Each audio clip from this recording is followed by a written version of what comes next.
Day 100 of the war in Gaza. Prime Minister Netanyahu addressed the nation, saying that the goals of the war had not changed. We are continuing to fight the war to its conclusion, to total victory, until we have achieved all of our objectives, said the Prime Minister, the elimination of Hamas, the return of all our hostages, and the guarantee that Gaza will never again pose a threat to Israel. Israel has reportedly informed Cairo that the IDF will launch a military operation to capture the strategic Rafah Border crossing on the Gaza side of the Egyptian border. Netanyahu said it is clear that Israel will not conclude the war without having sealed off the breach point. Otherwise, he said, we will have eliminated Hamas, ensured the demilitarization of Gaza, and then later, more war material, more lethal equipment would enter, so clearly it must be controlled. In the north, Israeli soldiers shot dead 4 terrorist suspects who infiltrated into Israel from Lebanon overnight on Mount Dov.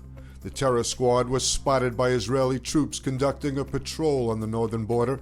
The snow-covered mountainous area has no security fence. The IDF fired artillery at the suspects to assist the Israeli troops on the site. The infiltration attempt came amid tit-for-tat cross-border strikes that are continuing since the start of the war in Gaza on a daily basis. An anti-tank missile struck a northern Israeli home. No one was harmed by the rocket's impact. However, significant damage was caused to the home in the northern Moshav of Shtula. Israeli Air Force fighter jets continue striking Hezbollah terror infrastructure across southern Lebanon. The U.S.-led coalition launched multiple airstrikes targeting military positions of Iranian-backed Houthi rebels in Yemen over the weekend.